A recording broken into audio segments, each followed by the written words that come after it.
Good morning, everybody. Welcome to Common Thread. Come on in and grab a seat. We're about to get started. We're going to do a song we've done a bunch. God, teach us to be one. All you have to do is sing with Melissa on the response, which is always the same.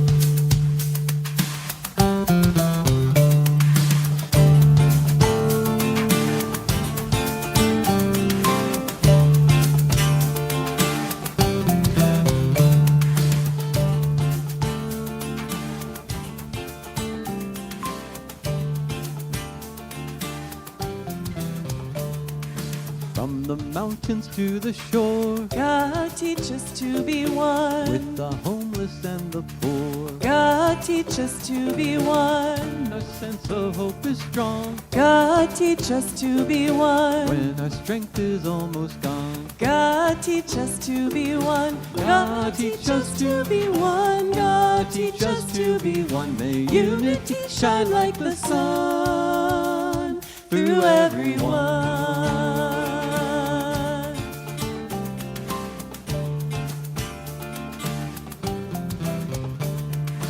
When we cry to you in prayer, God, teach us to be one. when we don't believe you're there, God, teach us to be one. when we feel your gentle hand, God, teach us to be one. when we just don't understand. God, teach us to be one. God, teach us to be one. God, teach us to be one. May unity shine like the sun through everyone.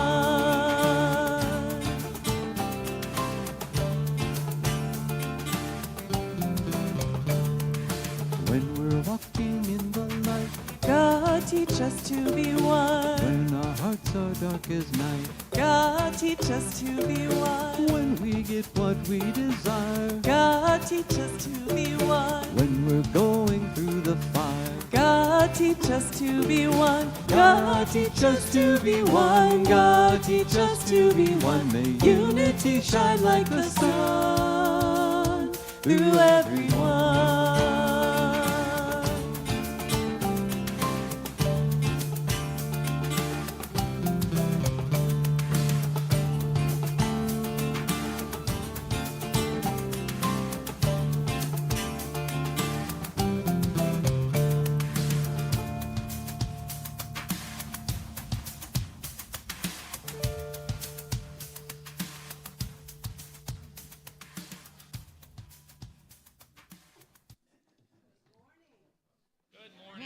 Good morning and welcome to Common Thread. And welcome to, I think, a non-special Sunday. It's just a regular Sunday. Just a regular old Sunday. And of course, tell us why. Being with people is special. These people particularly?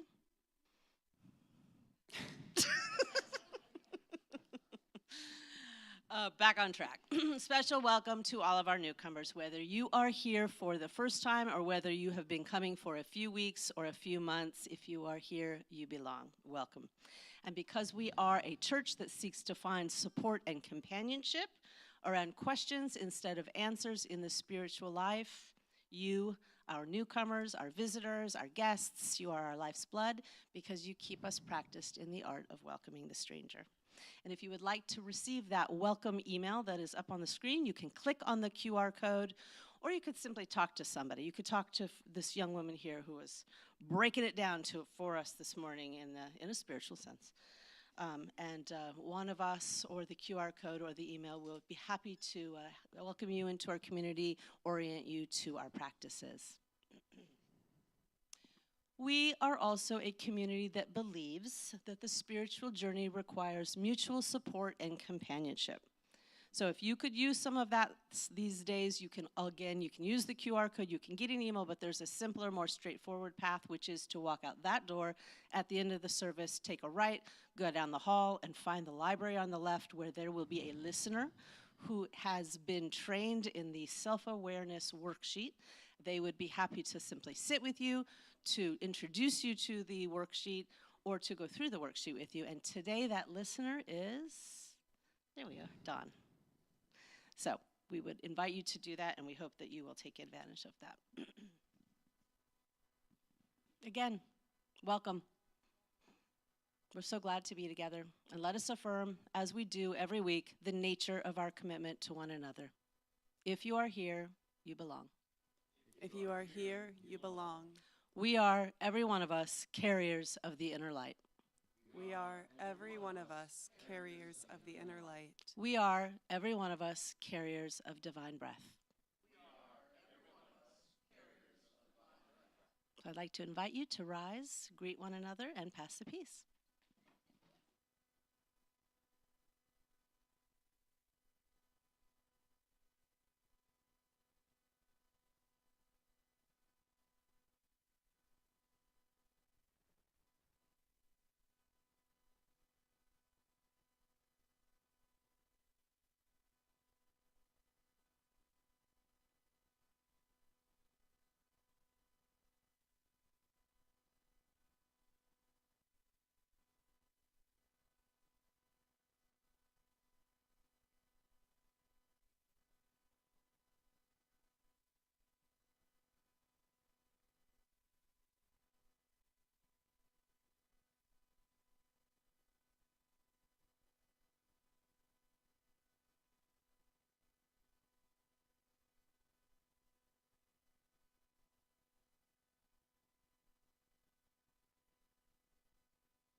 Okay, good morning, everyone. Good morning. Good morning, good morning. We say good morning a lot because several of us get up here and it's our first chance to say good morning to you. You've already been welcomed. You've already heard good morning, but good morning again. We just wish that this morning is a good morning.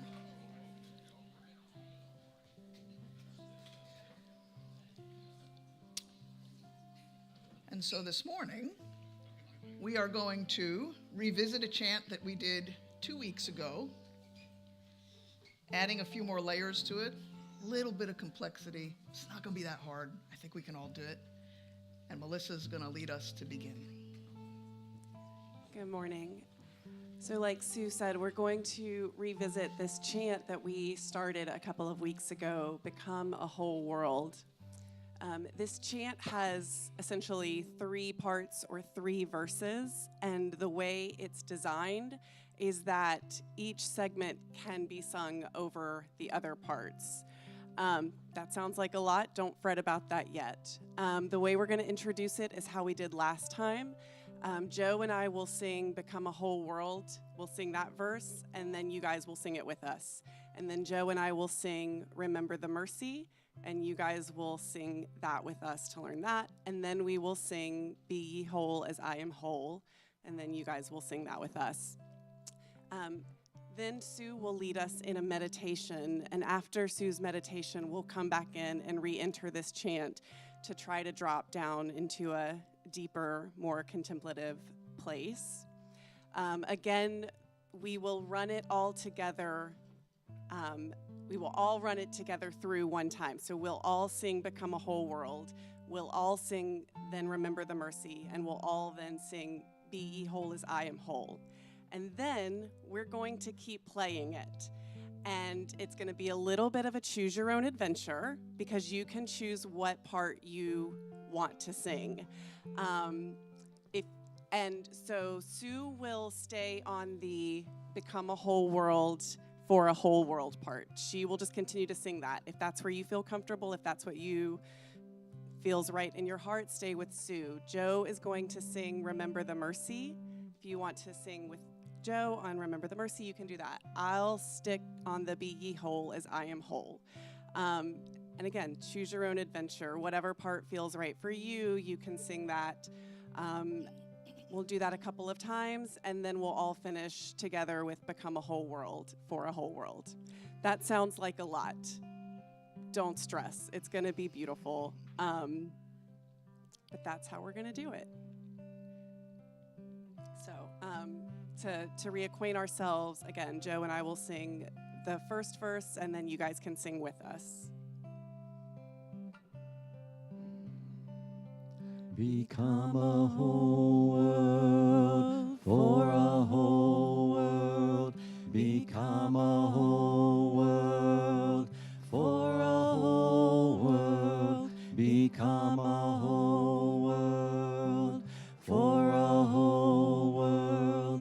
Become a whole world for a whole world. Together singing, become a whole world for a whole world. Become a whole world for a whole world.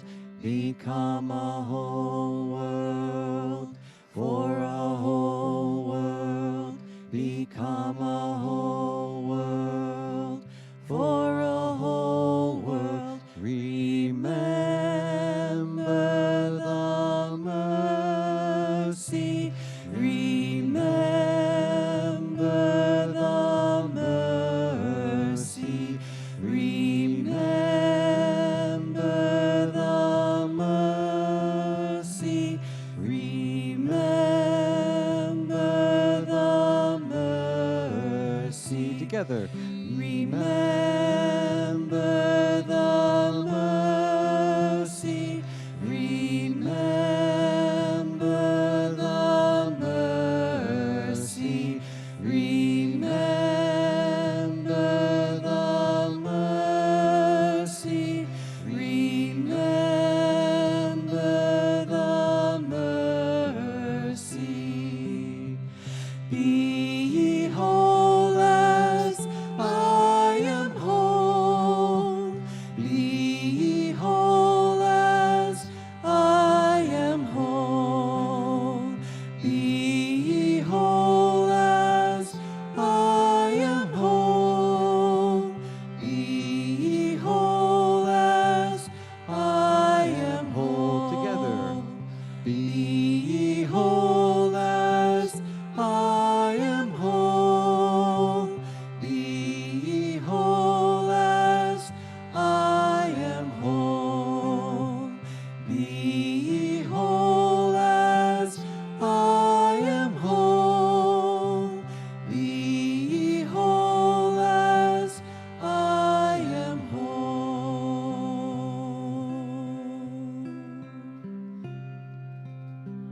Now I invite you all to find a comfortable place in your body. Just close your eyes. Take a few deep breaths. And relax.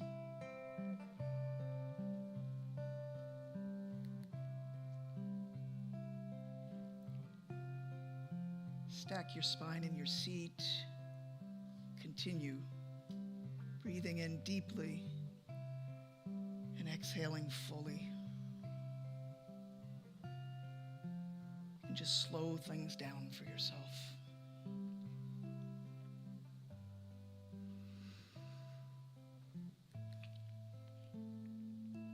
If you like, you might place your hand over your heart just to feel its rhythm.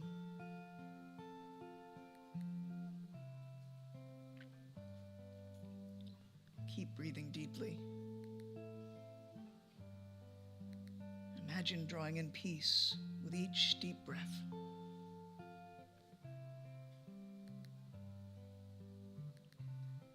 exhaling tension with each full exhale. A long, full exhale. As your body continues to slow down and rest and calm.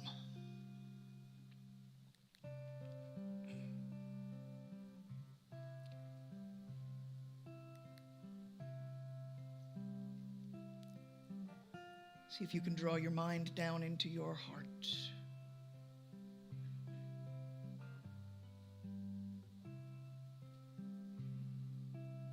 See the light radiating from your heart.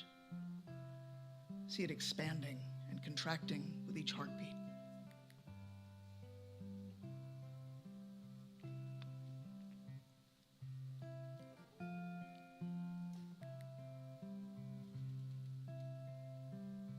See this light extending beyond your body and connecting with the light emanating from the hearts of those around you and all those well beyond you.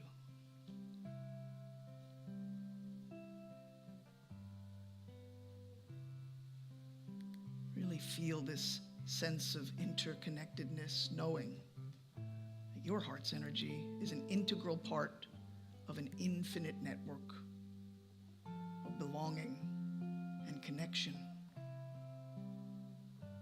God, teach us to be one.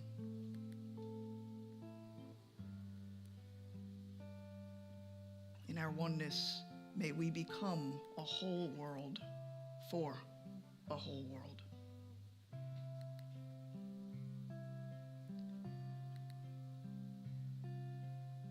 May we sense and feel the wholeness that is already ours, a wholeness within ourselves, within the divine, and with each other.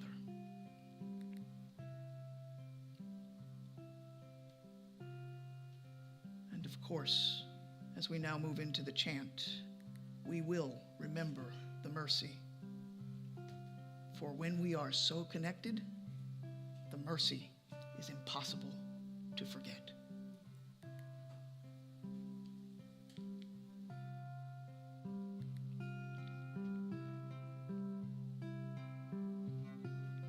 Let's sing together.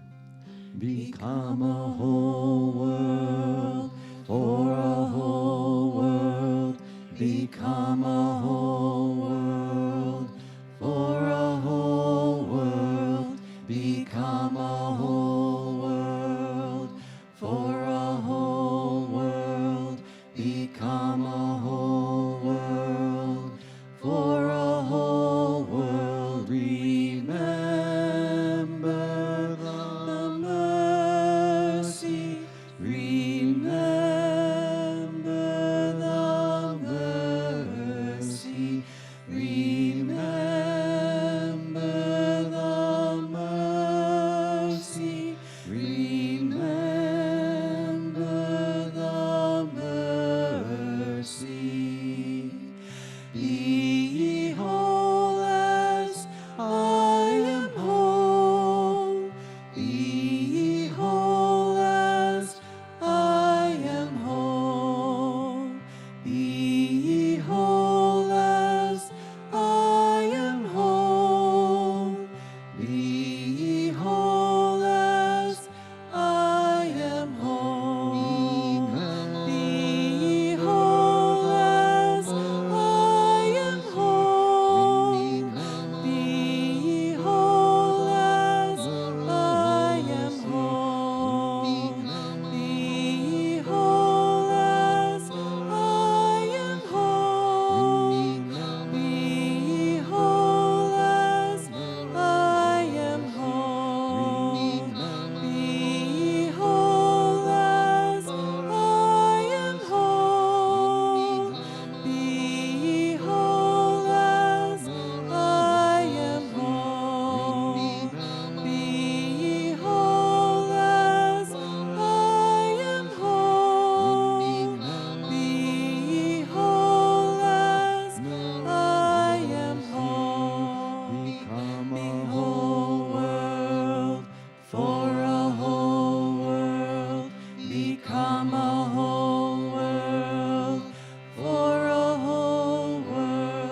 become a whole world, for a whole world, become a whole world, for a whole world.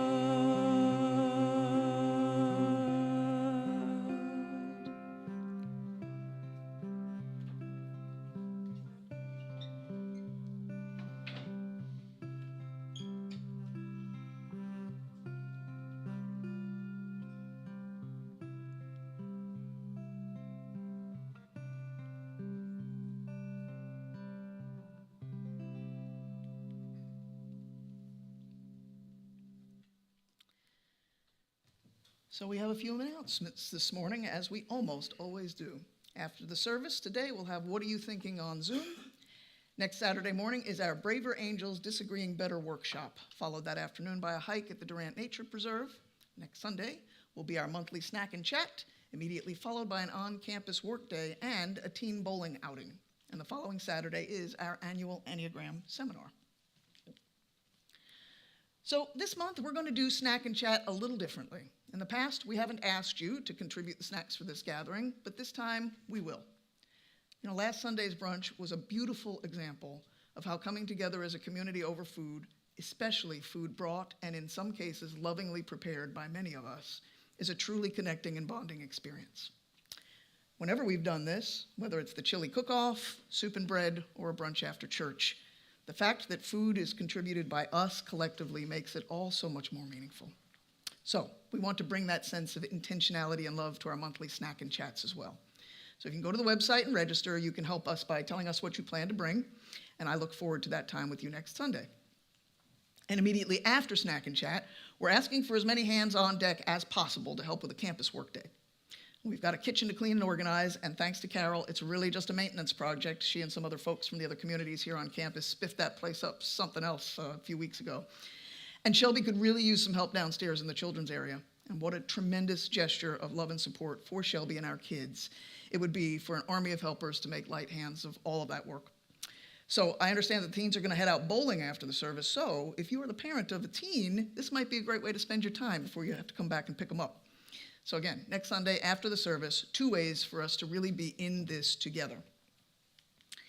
And I'm going to throw a third way into the mix in terms of how we can do things together. A few weeks ago, the 2-year-old son of one of our teachers downstairs, Eliana, fell on the playground and broke his femur. He's in a body cast, and it's a hard time for their entire family. We are so deeply appreciative of the love and care our teachers provide for our children, and we love those teachers as well. You may remember that the In It Together Fund was something that we did during the pandemic to ensure that we'd be able to help folks if they found themselves in a pinch. And thanks to your generosity, we've been able to do just that. We'd like to help Eliana out as well. So if you can, we're inviting you to throw a few dollars into this virtual basket so that we can get a gift card for the family from our community, just to ease their burden a little bit during this difficult time. So you can go to this QR code or just the Give button on the website and follow these instructions. Give one-time donation, select the In It Together Fund from the drop-down menu, and just write Teacher Gift in the note field. And by the way, you can give to this fund anytime you feel moved by the Spirit, because there will always be somebody who could use a lift, and in the end, we are all in it together. And if you missed any of what I ran through, you can always find it in one of 3 places: on the app, on our website, or in the weekly email. Now, speaking of being in it together, you might remember a couple of weeks ago we installed our very first governing board. On Friday, the members of our staff and the members of this board met together, and it was a beautiful gathering of spiritual friends during which we honestly grappled with what this current leadership transition means to our community, what our current financial situation is, and most importantly, what our whys are. Why are we part of this community? Why are we drawn to serve this community? And why we love each other so? Doug told me he felt it was perhaps one of the top 10 important milestone moments in the 30-year history of Common Thread, and that's saying something. And while the board is yet to appoint all its officers, it has appointed one.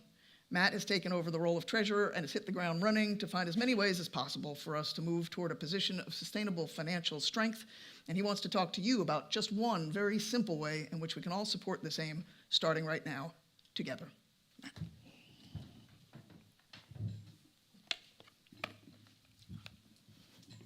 Thank you, Sue.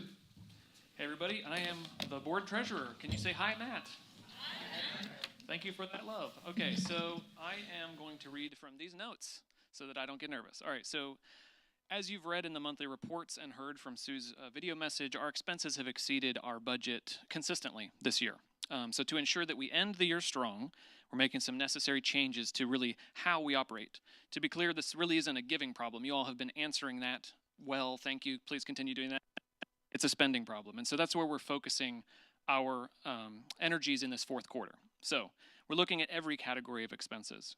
We're thinking about and revisiting anywhere that we can reduce overhead or operational costs. And these changes aren't really just about cutting costs, okay? These are really at the heart an intentional shift toward community and mutual support. But what does that look like, right? So for us as a community, it looks like a volunteer-first approach. It looks like a potluck approach. And I wish I had Preston's volunteer shirt from last week because it's so awesome, and really to embody that spirit. Maybe I should sign up for a volunteer opportunity. This approach isn't about changing what we do. We are going to continue to do what we do together. It changes how we approach what we do together, coming together as a community and supporting each other with our talents and gifts. So, here is one small, tangible way we're making thoughtful changes about our expenses. During the pandemic, our community kind of switched primarily to online giving. So when we did that, we started incurring a larger amount of processing fees in our donation platform. So could we change that? Is that something we could look at? It happens we can actually reduce those fees, maybe even significantly, just by switching to the giving platform in Church Center. Yes, the same app that we do now, our groups, events, registrations, and our directory. So a brief bit of detail on why that is a thing, and really about these fees. The only way for 100% of your money to truly reach the church is through a cash or a check. Unfortunately, there's obvious physicality limitations to that kind of donation, and we've kind of moved into this new space. So, plus we don't pass a plate, and I don't think we're going to start anytime soon, I hope. Good thing, there's a very close second, and that is giving by an ACH or a bank transfer, okay? It's like a digital check. You guys have seen this. This is probably something you are already aware of. But what I want to talk about is previously our costs were about 1% plus of the amount of that donation. So by switching, we reduced that to about 30 cents per transaction. That specifically means that some of you who are generous in your giving, still just 30 cents. Another way to give, of course, is using a card. That's primarily how a lot of folks do. Unfortunately, however, generally those cost more in processing fees. With the switch, we are able to draw that down a little bit. But overall, it's a savings. So why am I sharing all of this with you, and why the details? Well, with giving, we can now transparently show you what those fees actually will be, and offer you the option to cover those if you so choose, no matter how you choose to give to the church. So it's very important, I want to say, thank you for all of your generous giving. And I especially want to thank all of you who give in a recurring way, because it is tremendous help. We know we can count on your giving on a monthly basis, and it enables us to make plans for our future. So the website, the app, the slides have all been updated to let you know what the new information is. There's a new text code if you want to text. There's a new QR code that all kind of lead you there. And in the app, you can also follow the links. It'll take you to the new giving page. So we made sure on the website for you to be able to manage your old giving, recurring giving, so you can follow the link on the website to do that. Of course, if you have any trouble, you can always reach out, and we're happy to support you during that. But I am asking you to please take a little bit of time to make the switch. Go through a few setup steps, because your generosity is important, and I want as much of that to reach our mission as possible. So help us build a strong foundation for our community's future. All right, in taking up this role as a treasurer on the board, I knew I would bring my dedication to the long-term sustainability of this community. I knew I would bring a focus for increasing transparency. And I'm happy to say that that same focused dedication is shared by the whole board. Friday, we did start our listening tour, as Sue mentioned, and we spoke with the staff to kind of kick this all off. And we really want to hear your feedback, everyone's feedback, your questions, your input about how we can work together and create this community together. The board is working to build a strong foundation for the future, transparently inviting you to enter into that with us as we move forward. Together, we create sacred spaces where spiritual growth is realized and friendships are forged. I think you'll agree that that's what really this community is all about. This is our community, and we make it work together. Thank you.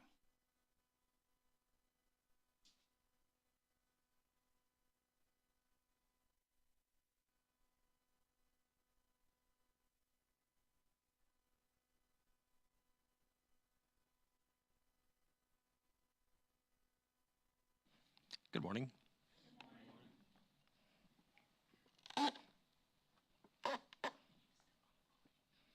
Pardon? Yeah, I will. I just am getting myself lined up because they always tell me stand this way, stand that way. Okay, I got him telling me go this way, and you go. How about that? That good? Well, before we begin, a quick invitation. I hope you will join morning meditation that has resumed again every morning at 6:30. It's 5 days a week. I am there Wednesdays and Friday. John is there. Some of our remote community folks are there. Scott's there. I missed it. Who else? Oh, yeah, that's right. It's about as simple as it can get. We join the Zoom at 6:30 in the morning. Some of us leave our cameras on. Some of us have bedhead, leave our cameras off. I don't have enough hair for bedhead, so I leave mine on. Then after 20 minutes, we say goodbye. Here's why. Knowing that someone is there, knowing that they are going to notice if I'm not there, knowing that I will notice if they're not there. And by the way, Pearlie, I haven't seen you there for a while. You know, come, it's time. So that increases the odds that I'm going to show up, and it increases the odds that one another is going to show up. It's a way to support one another and be steady in our practices. So to get to the Zoom, you just go to the app, you join the contemplative group, you go to the resources tab, and then you'll see the Zoom link as well as the password. Okay, let's begin. This lesson kind of follows on Sue's summer lesson before we were Christian, and I added the and after that part. So I'm going to be rehearsing some history in this lesson. Week 1 today is going to be some Western society, and in particular, Western religion history. Week 2, next week, will be some common thread history over the last 30 years. Then week 3 will be, okay, then how do we live? What are the implications of this historical moment that we live in? How can we do our part to make a better world, to become better people who participate in making a better world? That'll be week 3. So, before we start a new lesson, it's a good idea to ask the question, why? Why a lesson that rehearses history? And for some who are new to the community, who haven't heard the big picture Western society stuff before or haven't lived through the common thread history part, it's important just to understand. But some of us have. But even for those of us who have, there's several reasons that there is value in general rehearsing history, even if you already know it. Often when we revisit the past, we bring a different interpretive lens to our exploration of the past than we had the last time we rehearsed it. That's what we talk about often when we talk about life story groups.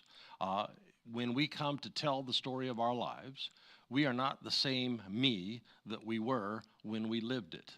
And consequently, we have the capacity for a different interpretive understanding of telling our story. That's why the storyteller often has as much of a positive experience as the people who build trust and affection, who are the listeners. So when we look at our own history, having grown as we have, we are often better able to integrate the accumulated wisdom of past generations. We're often better able to integrate the accumulated wisdom of our own experience. So rehearsing the past can and often does give us new perspectives on then that can inform new perspectives on now and how we live today. That's my hope for this lesson. And as we often do, let me give you a companion book. I'll leave it up for a few minutes so you can snap a photo if you'd like to. It's tangentially related, but it is super helpful for framing our moment in history. You can see Richard Rohr's commentary there says the book does a great job of framing the important issues. Do I Stay Christian by Brian McLaren. So, let me start the lesson. I'll leave that up for a few minutes. Let me start the lesson with a few stories to give some texture to the moment of history that we are living in particular, Western religious history. I was talking to someone recently who was working to gather together a network of spiritual communities like ours. It is a very valuable thing to be part of something that is bigger than yourself. There is the sharing of ideas and resources and mutual support. Now, there are a bunch of terms that are being used for communities that are in the same vein that we are. Ex-evangelical, you might have heard that, or deconstructionist, or emergent, or missional, or third way, or spiritual but not religious communities. Ancient future is another term. We use a term that nobody understands because, I wrote a book about quantum spirituality. What in the world is that? And then as our conversation started getting practical, we're talking about the challenges of finding those communities and then getting them connected to one another. Because here we are, a bunch of disparate, still trying to figure this thing out communities, so it's hard to find one another, but even if we do find one another, it's hard to connect one another. So we talked about the time and the energy and the effort that takes, and since people have to buy groceries, we talked about the money required to staff the time and the energy that takes, and we realized that there's a challenge if we go directly to the communities to ask them to fund this project. How well would this go? Stranger comes to us at Common Thread. Hey, love what you're doing at Common Thread. Would love to connect you to some communities that are doing similar stuff. How about this? How about you give me some money now? We'll go start a thing, and then maybe that thing will help you in the future. And you can imagine what we would say. Thank you, no. So it's a challenge. So the next thing we did, we started talking about funding organizations, because there are organizations that exist for the express purpose of funding startups that can't really get funded in a not having trust built up yet way. And I learned some stuff. I learned that there are lots of those kinds of organizations. Lots of people are interested in funding projects that are working for the purpose of making organized religion better. And those organizations exist if the project fits into a traditional Western Christian framework, which by definition this new project would not. Now, there are funding organizations who want to fund non-traditional rethinking spirituality initiatives, but here's what I learned. They are not interested in funding church-related projects. They are not interested in funding organized religion-related projects. They, I learned, fund nonprofits because very few people who are thinking non-traditional spirituality thoughts, in this case, funding people, very few people have a sense that organized religion has value. Very few people have a sense that organized religion has a future. So, of course, they don't want to put good money after bad. Second thing, something similar is going on in seminaries. A few years ago, we went to some local seminaries looking for a teen group leader. Many reasons that we would not do that ever again, but one of them is that only a small percentage of those enrolled in seminaries are there to pursue careers in organized religion. Most of them are there to pursue careers in nonprofits because very few people, in this instance, planning a career people, have a sense that organized religion has value. Very few people have a sense that organized religion has a future. Third story. We had a visitor recently, a young person, after the service, talked with me and said, hey, I read your website. Hey, I read your story. I'm very intrigued. I read about the circle. I read about balancing these kinds of practices. I am intrigued. But today, this young person said, I heard a lot of talk about Jesus. Now, I have been there, and I have done that, and I am not going back. So tell me, preacher guy, what is going on here? She didn't say these words, but I know the thinking. That for many people, the word Jesus, not the historical character, just the word Jesus is a marker word. Because people who use that word do some stuff. And people who use that word think some stuff that most people don't want to have any part of. And so that marker word becomes very challenging for people because very few people, in this case, looking for a spiritual community people, have a sense that organized religion has value. Very few people have a sense that organized religion has a future. Because church, because Christianity has done so much harm, has lost its way so badly, no value, no future. Here's what it does have. It does have smug assuredness that it has the right answers, that it has cornered the market on all the big answers to all the big truths. And having seen what dogma gets us, thank you, no. Here's what it has. It has a long history of colonialism and sexism and racism and homophobia and nationalism and manifest destiny and excessive capitalism and anti-science, from Galileo to Darwin to stem cells.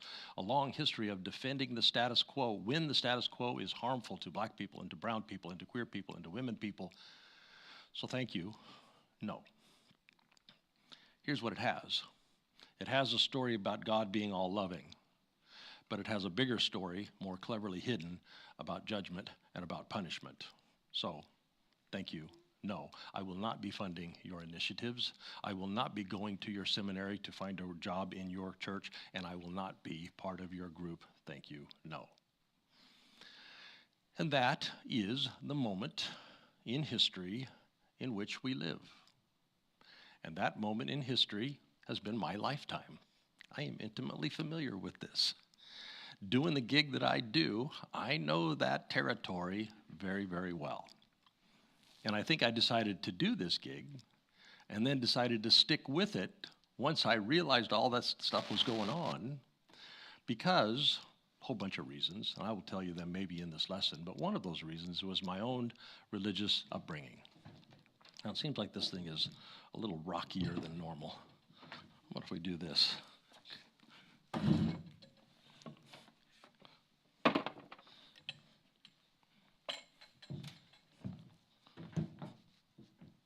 We're getting it fixed. One of the reasons is my own religious upbringing, my own personal experience growing up in religion. You might have noticed I am old. And in San Diego, I don't know how it was in the rest of the world, count my experience being part of three very dear spiritual communities. Communities that did help me and did help me help others and helped us together become better people who were building a better world. Now, I am not unaware of the ugly underbelly of religion, and it was there, but it was there in this outlier-y kind of way.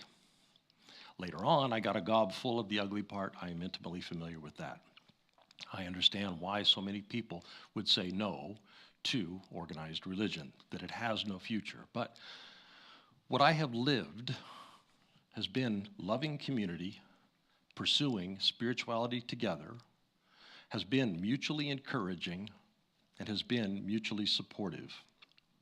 What I experienced early in my life was precious, and it was transformative of a young man whose life had been very broken by an unhealthy family system. It had been soul healing. It has made my life profoundly better. So, what to do, what to do? Because on the one hand, there is very good reason to say no thank you. On the other hand, human beings are spiritual and human beings are communal. And given those two features of our humanity, it seems that spiritual community ought to be something that we try to redeem rather than reject. So, there's an idea. Hold that in your mind for a moment. While now I talk to you about a bunch of groups that we could have talked about, and I realize there's not enough time. I'm just going to tell you about one of them. I'm going to tell you about a small group that worked at redeeming spiritual community at a time when religion was as badly off, if not worse, than it is today. I'd like to tell you about the Brethren of the Common Life. The Brethren of the Common Life was a small community in the Netherlands that started up sometime around the 1300s. Now, before I tell you what was distinctive about this group, I would like to position them in history. They predated the Renaissance and they predated the Reformation by about 200 years. Consequently, their world was the medieval world. They were dominated by medieval thinking, a set of beliefs and a set of instincts and norms that were built on those beliefs and built on those instincts. They had governing norms. That was usually a monarchy. They had economic norms. It was usually feudalism. They had, for our interest, religious norms, and that was the medieval Western church. And those norms and those institutions were dictated by a set of instinctive ways of thinking about what people are, what people should be like, how things are, and what things should be like. And here's kind of the bottom line of what all of those instincts were. The medieval world believed that some external person had a role in the world to decide what other people should do and then tell them to do it. That was their job. The king's job was to decide what the people should do, tell them to do it. The feudal lord's job was to tell people how they were going to make money and how they were going to produce their crops and then tell them what to do. And in religion in particular, it was somebody's job to tell them what God wanted, and then it was their job to show up and do it. So, the many, their job was to show up. The one, their job was to tell them what to do when they showed up. Somebody told everybody what God wanted, and it was everybody's job to show up and do it. And it wasn't as odious as that sounds to you and me today. That was just baked into the whole cultural mindset. That's what was going on in the world. It was as normal, as up and down, as in and out, as right and left. But it was into that very normalized way of thinking, that very normalized context, that the brethren began to go a different way. Now, historically, nobody has paid them much mind. At the time, nobody paid them much mind because they were in the Netherlands, they were not in France, they were not in Germany, they were not in England. They were very small in number, so nobody much noticed them. But here's what they were doing, flying under the radar as they were. They were challenging a basic construct, a basic mindset, and they were providing the building materials that would later be used to fundamentally reshape Western society over the next 700 years. For our interests, one of their main priorities was to challenge the basic assumption that spirituality should be secondhand. That was not their word.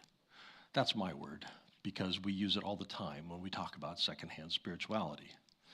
Their main focus was to emphasize an idea that eventually seeped into the Western idea about governance, that governance should not be secondhand, that commerce should not be secondhand, especially learning should not be secondhand.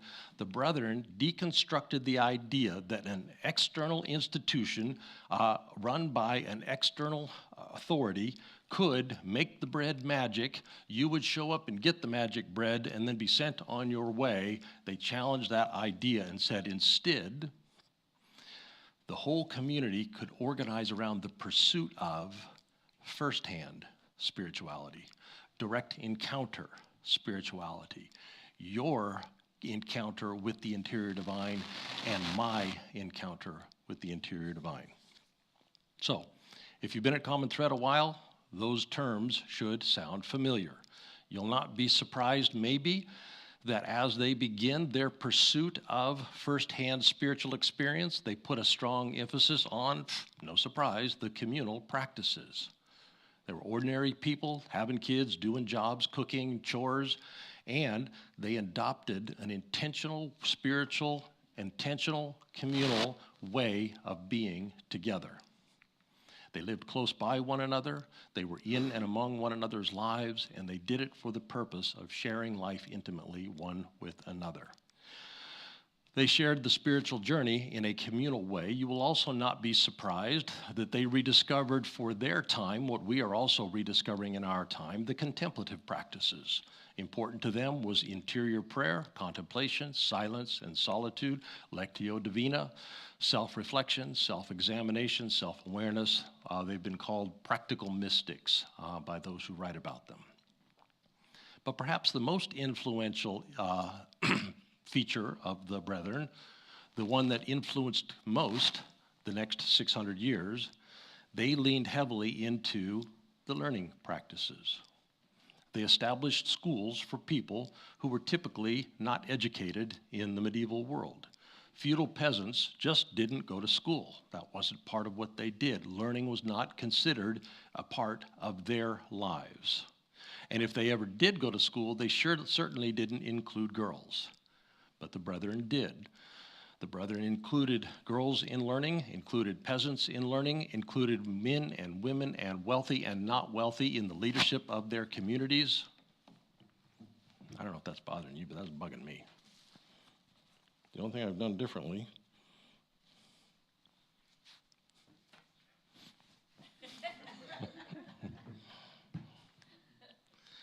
so the brethren included rich and poor, included men and women, included them in the leadership of community. They also, of course, engaged in the serving practices. They were actively engaged in social justice, actively engaged in community service. All the things that we now call the circle were paramount to the brethren. But if we stand back from the actual practices that they emphasized, and we try and look at what they were doing, and I am sure they were completely unaware of what they were doing while they were doing it, they were laying down track that 200 to 300 years later would inform one of the most consequential moments in Western history, the Renaissance and the Reformation. They were laying down track that could be followed later by hammering out experientially practical ways to do firsthand spirituality. 300 years later, Martin Luther would draw on the idea, and you might have heard this term if you've studied the Reformation, the priesthood of all believers. In other words, we don't need an external priest. We are all able to be priests in our own lives. Organizing around a broader idea, the Reformation became a movement that basically said spirituality is for everyone. It's not just for the rarefied few to have a spirituality and then tell us how to do what God wants us to do. Each of us is in charge of our own spiritual lives. And unbeknownst even to themselves, the brethren were laying track for the reformers to build a Western religion which would then influence a Western governing structures and Western economic structures and Western educational structures. They began to lay down the groundwork that later became a fundamental shift in the way that we do the West. Now, we are all aware that the world has changed. And what has happened over the last 600 years was wonderful for then, not wonderful for now. So we're not trying to advocate what the brethren said as much as advocating doing what the brethren did. Personal transformation makes way for behavioral transformation. That was an important concept for them. Education and learning is an important way of direct encounter experience. That was important to them. Insisting that learning is a way human beings awaken to direct experience was important to them. They didn't realize they were laying down a foundation for the Reformation. They were just finding a way to be spiritual community together, which you might have gathered as you've heard the way that I have described the brethren, I chose those words, is what I think we have been doing as a community for our time together so far. What we have been doing is laying track for future generations, laying track for those who will come behind us. We are also a small community in obscurity, flying under the radar, trying and erroring without the pressure of all these other outside forces, being able to figure out how do you do direct encounter spirituality. And that's what I think we're doing every time we show up at 6:30 in the morning to meditate on Zoom so that we can be more steady in our own contemplative practice, but also so that we can help one another be steadier in our contemplative practice. That's what I think we're doing, laying down track. Every time we trial and error our way by participating in a Braver Angels workshop, figuring out how to disagree better, figuring out how to be bridge builders, how to overcome our own partisan blind spots so that we can help others overcome theirs. That's what I think we're doing, laying track. Every time we do a self-awareness worksheet and sit beside someone else who's doing their self-awareness worksheet, every time we use the Enneagram to explore our own blind spots and do it alongside others who are exploring their blind spots, every time we do a life story group and tell as authentic a story as we can to build the trust and affection that becomes the foundation of spiritual community, every time we go to bunco night, every time we go to a potluck, every time we kayak the news together, every time we show up for a one-way candidates forum, or take care of our kids, or take care of our teenagers, invite someone to remote community. We are doing the thing, and then we are also laying track for the future. Because here's what we've discovered in those things. Those are ways that human beings experience direct encounter spirituality. You can't make direct encounter spirituality happen. But what you can do is go to the places where it has often happened. And while you were there, see if maybe direct encounter spirituality happens. We are building up a body of experience that we can transmit to our children, building up a body of experience that we can transmit to those dear to us. And I'm working really hard to kind of put this stuff in a package that we could just let people read. It's a here's what works endeavor. Here's what works spiritual, here's what works communal, here's what works being spiritual in community together. What we're doing in our world with our collective instincts about reality is the same pattern that the brethren of the common life did 700 years ago in their time, in their community. Laying track for people who won't be born for years. Improving our lives, yes, we really are. Friday, with the meeting that we had where we got to talk about our why, we realized being part of this community has been so transformative in our lives. Yes, that is really true. But we are also laying track and setting up a future, accumulating wisdom experience for that future that someday others will be able to follow. That's the big picture. That's Western history. Next week, I'll talk about our own history. And then the week after that, I'll talk about how do we live in this moment in history. So indwelling divine, may we faithfully execute our responsibilities to this moment in time and be a blessing to those who walk the journey with us, but also those who will come after us. Amen. Okay, folks online, we are very glad you are here. And what we're going to do in the room now is open the floor and just start talking together. We would like to invite you to do something very similar if you are here live on Sunday morning at 11:02. There is a link in the YouTube notes that says, "What are you thinking?" If you will click that link, you will get to a Zoom, and then it will ask you for a password, and you won't know it. So I'm going to tell it to you in a moment. Get ready. But first, I'm going to sell you on the notion that you ought to go. Because you don't want to do that. You're sitting there looking at a screen. And when you're looking at a screen and somebody tells you to do something, you have a baked-in instinct to say, hell no, I'm not going to do that. There's no way in the world I'm going to do this thing you're asking me to do. You probably want to sell me some soap or some insurance. So, we're not going to sell you anything. Here's what's going to happen.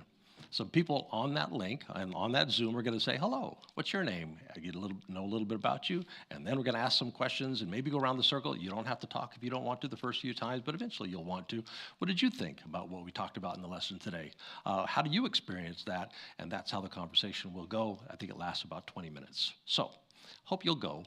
The password now, you ready? 1417. Hope you'll go.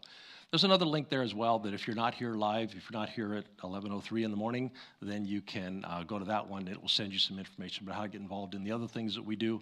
The stuff you hear in the announcements, most of those things, we also do an online version of them. We'd like to invite you to that as well. So let's dismiss the folks who are online. If you would, put your hand on your heart and let us remember as we go that we are, every one of us, carriers of the indwelling divine.